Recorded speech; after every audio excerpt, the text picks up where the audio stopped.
Olá! Nessa aula a gente vai falar sobre como fazer o pré-natal nutricional. Como são as consultas, o que a gente tem que avaliar durante a consulta pré-natal. Bem, deixa eu pegar um point.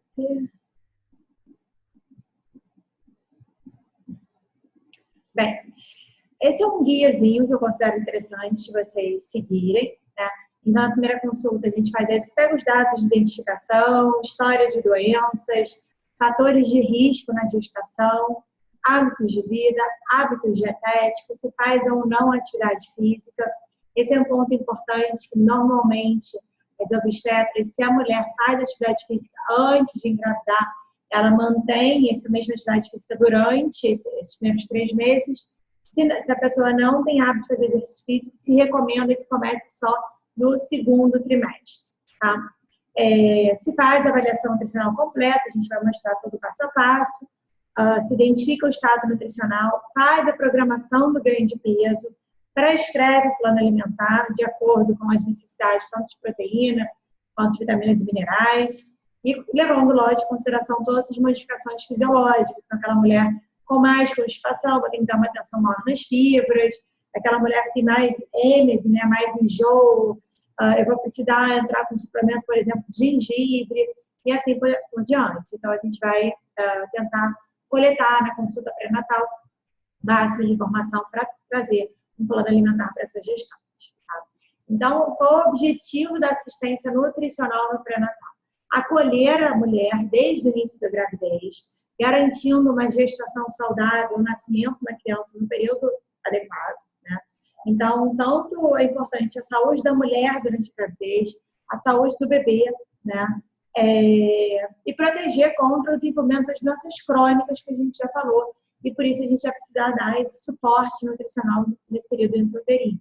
Tá? As consultas com obstetra, o mínimo de consultas são 6, tá? Pela agenda, né, do Ministério da Saúde. Eu, particularmente, eu tento fazer pelo menos 3 consultas, uma em cada trimestre. Tá? Quando aquela mulher ela não tem tantas dúvidas alimentares e quer ter uma qualidade alimentar, então eu vejo ela uma vez por trimestre. Então, faço 3 consultas.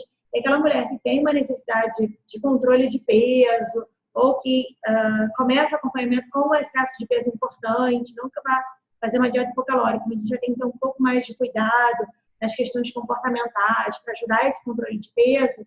Daí eu faço consultas mensais, ou de 45 a 45 dias, dando mais ou menos as 6 consultas. Tá? Então, na primeira consulta, o que a gente faz? Primeira coisa é identificar logo a idade gestacional dessa mulher. Então, quantas semanas de gestação ela está? Não pensa em meses, pensa em semanas, tá? A data provável desse parto, a gente já anota, até para fazer a programação das consultas, tá?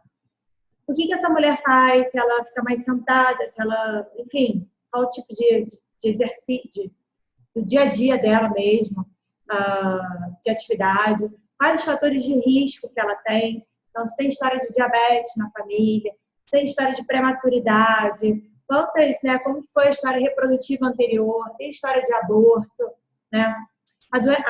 Existe alguma doença obstétrica atual, se você pega essa mulher com um avançar da gestação, tem algum diabetes gestacional diagnosticado, por exemplo, né? Então, sempre a gente avalia, né, a sintomatologia digestiva por questionários, por perguntas, né?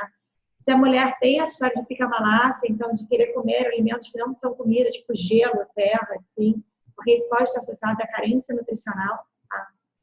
Como que é essa condição materna e desejo dela sobre o aleitamento materno, para ver o que você vai explorar aí nas consultas, né, de orientação. Tá? E solicitação de algum exame de sangue complementar que eu vou mostrar para vocês. Então, como que calcula a idade gestacional? Então, é bem simples o cálculo da DUM, tá? Então, a gente pega a data da última menstruação, ou melhor, o primeiro dia da última menstruação, tá? E você soma 7 dias. Então, no meu segundo filho foi dia 28 de dezembro. A gente soma os 7 dias, dá 4 de janeiro. Então, 4 de janeiro foi 28 de dezembro, né? de 2016. Então, você soma 7 dias, dá 4 de janeiro de 2017. Daí você tira 3 meses, tá? Então, você soma o número de dias e depois tira 3 meses. Eu já estou antecipando, essa explicação toda lá diz o seguinte. E aí você, ao tirar os 3 meses, vai dar 4 de dezembro, 4 de novembro, 4 de outubro. Então, vai fazer 40 semanas no dia 4 de outubro. Aí, essa é a data provável do parto. Tá? Então, aqui a gente tem aí, o cálculo da DUM, que é a data da última menstruação, tá? E que a gente calcula a data provável do parto. Você pode tanto usar um gestograma, usar um app no computador, ou calcular dessa forma. Soma 7 dias a DUM e subtrai 3 meses, né? Subtrai 3 meses. Ou adiciona, se o bebê, se a data da DUM for de janeiro a março, tá? A gente pode só somar os 9 meses. Então, se a data da DUM foi dia 4 de janeiro, a gente soma os 9 meses, vai dar 4 de outubro, tá? Mais ou menos isso. Quais são os fatores que interferem no resultado da gestação? Então, baixo peso, então, mulheres desnutridas, tá? Pode interferir, gerar um ganho de peso inadequado. Uma alimentação insuficiente, então, aquela nenenzinha que nasce pequena, mas com crescimento proporcional. Então, não é uma criança, então ela é pequena tanto de tamanho quanto de peso, tá? E quando a gente tem uma desnutrição, uma insuficiência de alimentação, uma deficiência importante de ferro, né, uma anemia importante, você pode estar gerando um bebê com restrição de crescimento intrauterino, tá? Mais no início da gestação. No mais avançado, o crescimento ele já é bem compensado. Aquelas mulheres que iniciam a gravidez com menos de 50 quilos, seja por uma estatura mais baixa ou por um peso mais baixo, percentual de gordura muito baixo, isso tem maior chance de ter um bebê com baixo peso ao nascer. Tá? Então, tanto o baixo peso da mãe é um fator de risco nutricional, quanto o excesso de peso da mãe também aumenta o risco de defeito do tubo neural, independente dos níveis séricos de vitamina B9, de ácido fólico, que é o principal fator, né? Tanto que a mulher utiliza a suplementação de ácido fólico nos primeiros 3 meses ou 3 meses antes de querer engravidar, né? A gente sabe que o excesso de peso também é um fator que aumenta o risco de uma formação. A adolescência está muito associada à prematuridade, tá? Mulheres acima de 35 anos, abortos espontâneos, hipertensão, diabetes gestacional, tá? E acima de 40 anos aumenta o risco de algumas síndromes, tá bem?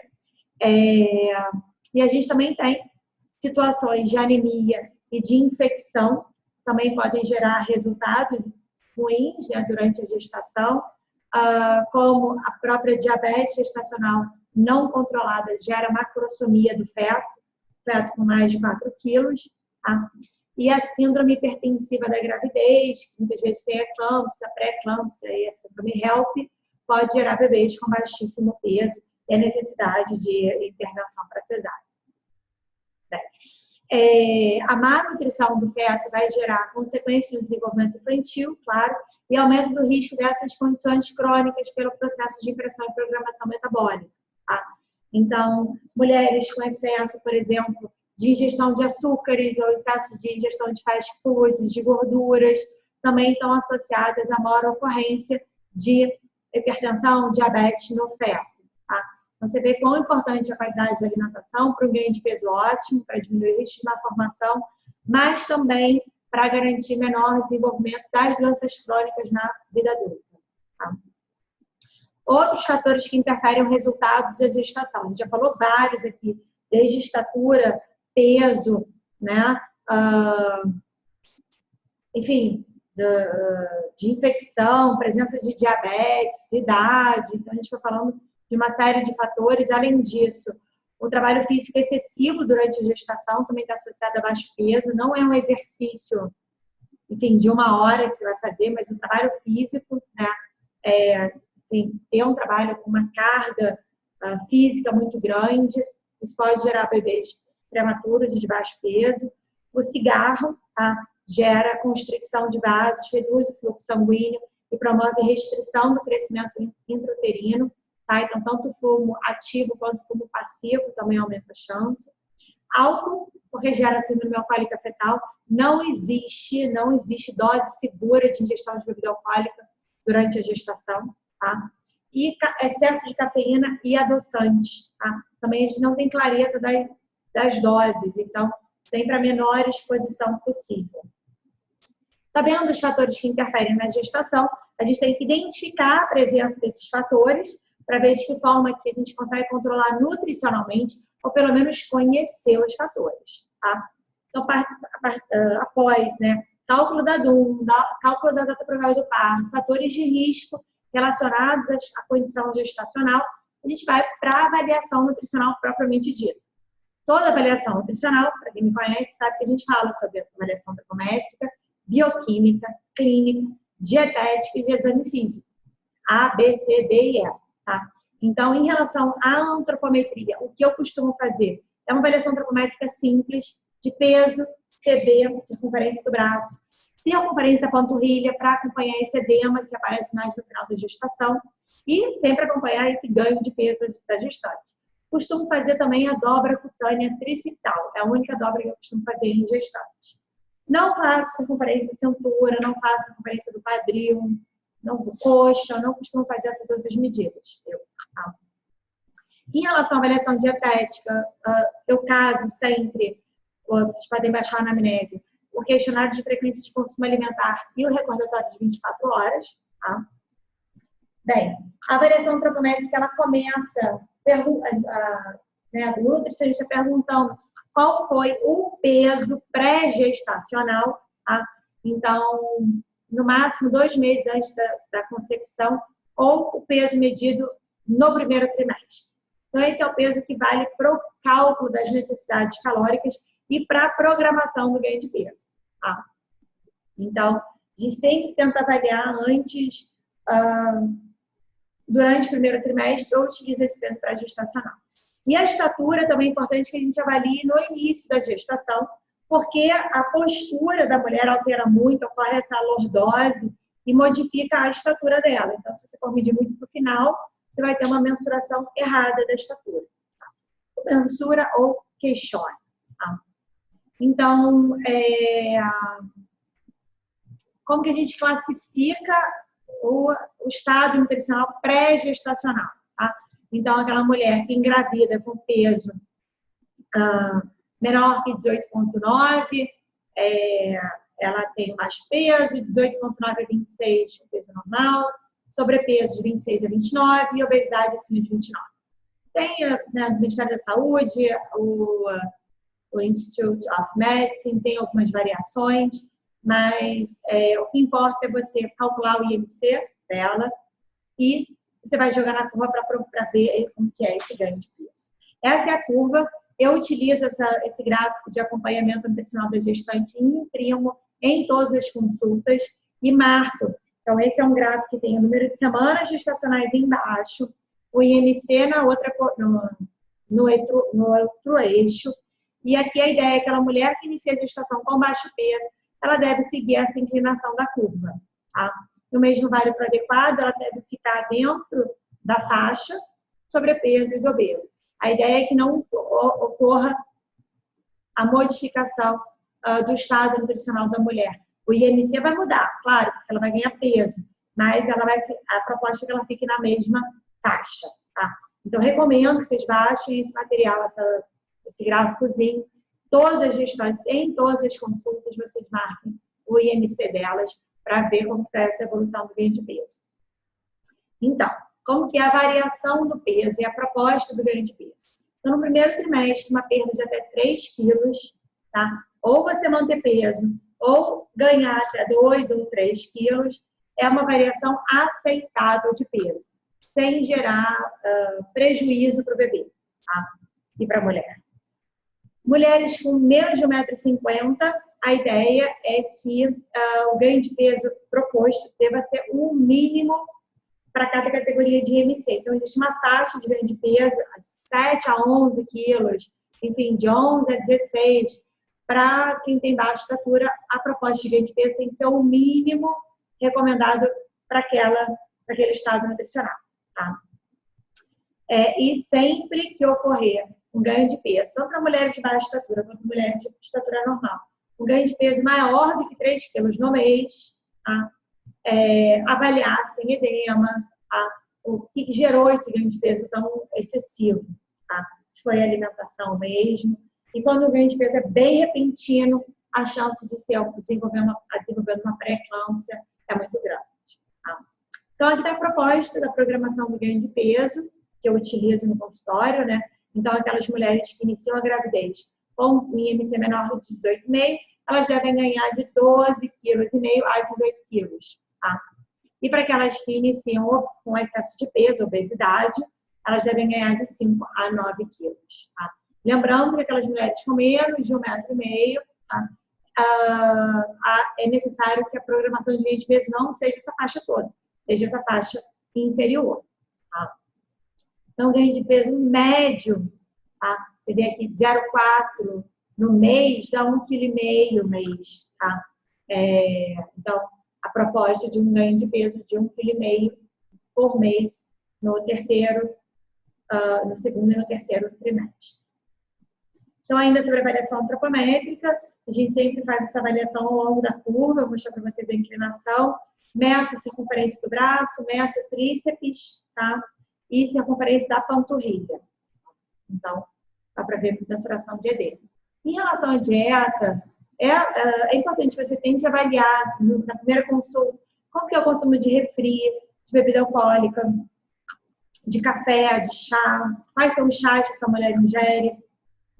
Na aula de conduta, vocês vão ver que tem alguns chás que não são recomendados durante a gestação, né? A presença de pastéis, doces, produtos de panificação, alimentos ultraprocessados. Então, tem que ver, conhecer bem esse hábito para ver que tipo de orientação, sem tanta restrição, vai ser dada para ela.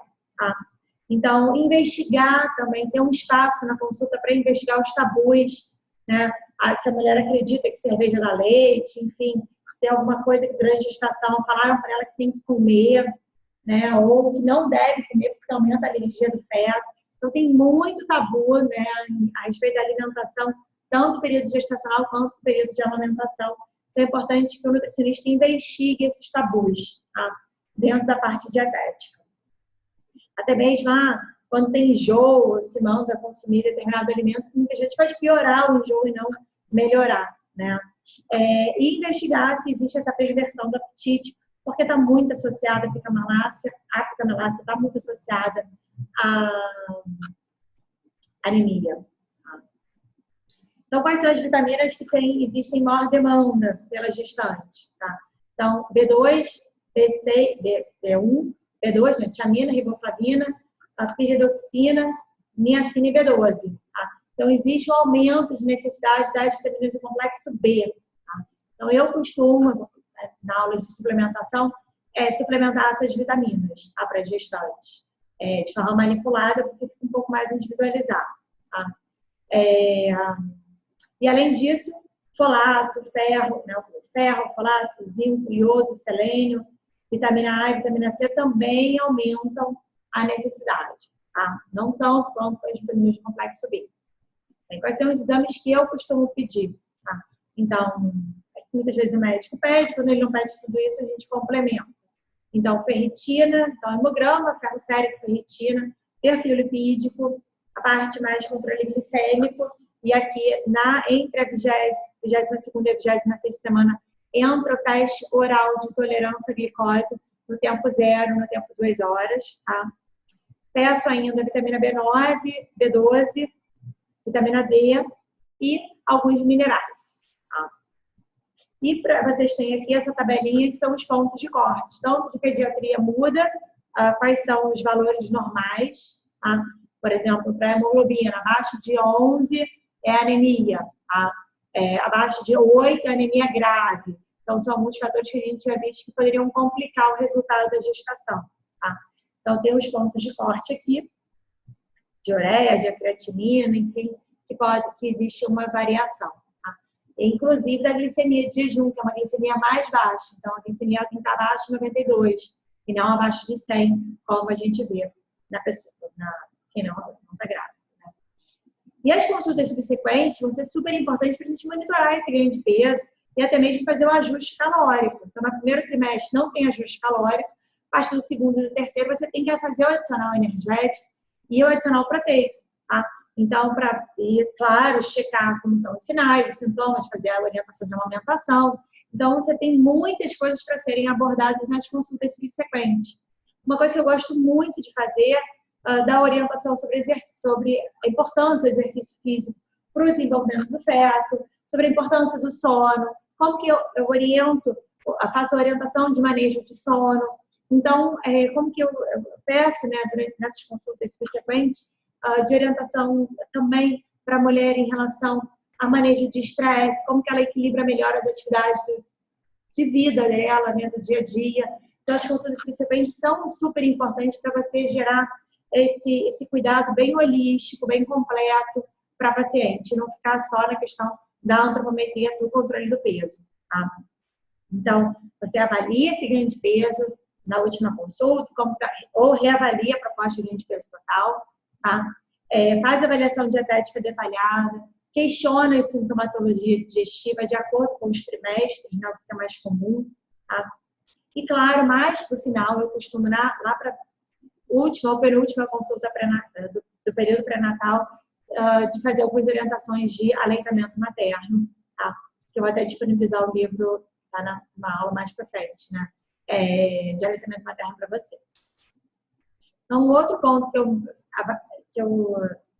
não é que eu diagnostique nada, né? Mas eu costumo perguntar o peso do feto, do bebê, né? E ver, ter essa tabelinha de acordo com o número de semanas gestacionais, o peso fetal, tá? Que o percentil 50 que tem em negrito, para ver como que está o peso. Por exemplo, de 26 semanas, o bebê tem que estar pesando em torno de 900 gramas, o bebê com 38 semanas, ele deve estar aí em torno de 3 quilos, 3,2 kg, até que isso gera um conforto para a mãe em associação ao resultado das outras. Né? Então, mais uma vez, aqui está a nossa curva, lembrando que isso a gente faz nas consultas subsequentes, que é a evolução do IMC. Então, se a gente quer um traçado ascendente, nunca horizontal e nem descendente. O traçado horizontal vai dizer que a mulher não está ganhando peso nenhum. Então, ela vai acabar mudando de faixa. Tá? Ela vai acabar mudando de faixa. Se ela entra aqui no adequado, se ela tem um traçado horizontal, se ela não ganha peso, ela vai terminar no baixo peso. Então, sempre o traçado é ascendente. Tá? Como uma coisa que a gente não deseja, claro, é que aquela mulher ela saia do baixo peso e vá lá para o adequado ou para o sobrepeso. Ela tem que ter um traçado ascendente, mas dentro da faixa que ela inicia a gestação. Tá? Então, mulheres com ganho de peso, um IMC muito baixo, que ganham pouco peso durante a gestação, tem aumento de risco de parto prematuro. Tá? Então, o adequado é manter essa inclinação dentro dessa área que limita o estado nutricional. Tá? Então, e a criança, a mulher obesa, né, ela tem que ter um traçado bem próximo do traçado inferior, tá? Desde que é ascendente, ou seja, o ganho de peso mínimo mesmo. Na próxima aula, a gente vai continuar a parte mais de conduta, de prescrição para a mulher, para gestante.